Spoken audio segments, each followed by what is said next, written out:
You मेरा नाम is Amit Kumar और क्लास है एम.कॉम फर्स्ट ईयर। सब्जेक्ट है ऑर्गेनाइजेशन बिहेवियर। टॉपिक है classification cases of the resident of change, परिवर्तन के विरोध के कारण। आज ये मेरा टॉपिक है। इसके टू पार्ट्स हैं। जो इसके विरोध परिवर्तन के विरोध के कारण इसके टू पार्ट्स हैं। पहला पार्ट है पर्सनल फैक्टर, दूसरा फैक्टर है ऑर्गेनाइजेशन फैक्टर्स। जो पर्सनल पार्ट्स हैं इसके थ्री थ्री पार्ट हैं। पहला पार्ट है आर्थिक कारण यानी कि इकोनॉमिक्स रीजन। दूसरा है फिजिक्सोलॉजी मतलब कि मनोवैज्ञानिक कारण। तीसरा है सोशल रीजन सामाजिक कारण।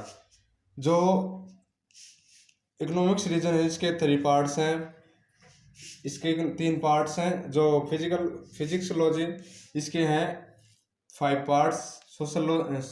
सोशल रीजन है इसके 3 पार्ट्स हैं। जो आर्थिक कारण इसके 3 पार्ट्स हैं। पहला पार्ट है बेरोजगारी दर। जब परिवर्तन होता है तो प्राय लोग इसका परिवर्तन अविकसित हुए हैं। इसमें जैसे जब परिवर्तन किया जाता है, जैसे कोई संस्था उसमें नई मशीन लगाई जाती है तो इससे लोगों को, जो मजदूर होते हैं कर्मचारी होते हैं, वे काम करने में असमर्थ होते हैं, इसलिए उन्हें बेरोजगारी डर सताता है। दूसरा है फेयर टू डिमोशन मतलब पदोन्नति का डर। उन्हें लगता है कि उनके पास जो परिवर्तन किया जाता है उसके कारण पूरी कुशलता प्राप्त नहीं होती, जिससे उन्हें पदोन्नति का डर रहता है। तीसरा है अधिक कार्यभार का डर। उन्हें लगता है कि परिवर्तन के कारण कर्मचारियों का कार्यभार बढ़ जाता है, इसलिए उन्हें अधिक कार्यभार का भी कारण होता है। दूसरा है मनोवैज्ञानिक कारण है। इसका फर्स्ट है परिवर्तन में भागीदारी नहीं।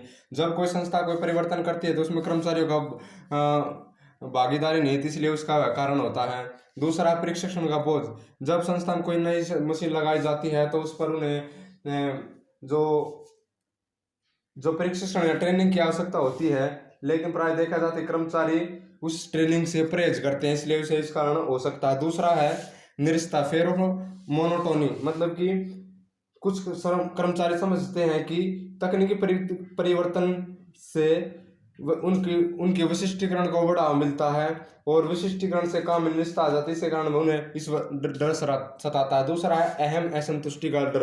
अहम असंतुष्टि का डर है तो उसमें उनको लगता है कि उनको अहम को ठेस पहुंचती है और परिवर्तन का विरोध करने से वे नहीं चूकते। उदाहरण के लिए कर्मचारी को उसके बॉस ने सुझाव के आधार पर एक श्रेणी में अपने बॉस द्वारा दिए गए सुझाव के आधार पर परिवर्तन का उसका बॉस प्रभावित होता है। कोई भी बॉस शायद इसे पसंद करेगा। दूसरा है अनिश्चितता का डर मतलब कि ऐसा भी हो सकता है कोई कर्मचारी परिवर्तन विरोध नहीं करना चाहता है, लेकिन परिवर्तन से प्राप्त होने वाले लाभ के बारे में चिंतित रहता है। परिवर्तन का प्रभाव भविष्य में होता है। परिवर्तन अनिश्चित होता है, इसलिए भावी सफलता की अनिश्चितता से परेशान होकर उसे वह इसका विरोध करता है। दूसरा है तीसरा सामाजिक सोशल रीजन। इसका कारण है कि नए सामाजिक समायोजन परिवर्तन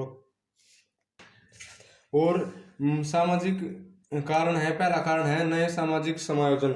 इसमें होता है कि जो परिवर्तन के कारण जो लोग लागू होने से कर्मचारी विभाग स्थान आदि में बदलाव आ सकता है जिससे कर्मचारी एक नए वातावरण में काम करना पड़ता है, इसलिए वे इसका विरोध करते हैं। दूसरा समूह परंपराओं में है कि कुछ कर्मचारी अपने समूह की परंपराओं में बंधे होते हैं तथा जैसा वे सब लोग करते हैं वैसा ही वही करते हैं, इससे कर्मचारी उसका विरोध करते हैं। तीसरा एक तरह का लाभ। कई बार कर्मचारी सोचते हैं कि परिवर्तन से केवल संस्था को ही लाभ होगा, कंपनी को लाभ होगा, परिवर्तन को इसका कोई लाभ कर्मचारी को इसका कोई लाभ नहीं, इसके कारण वे इसका विरोध करते हैं।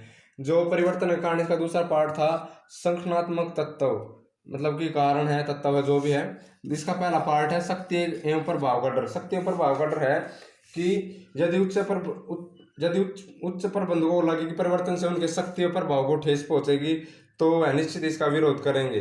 दूसरा है संसाधनों की कमी का डर। प्रत्येक संस्था में साधन प्राय सीमित होते हैं, इसलिए उन्हें लगता है कि दूसरे परिवर्तन की आवश्यकता होगी, लेकिन सीमित साधन उसे लागू करने के कारण बाधा में बन जाता है, इसलिए उसका वे विरोध करते हैं। तीसरा है भारी परिवर्तन लागतें।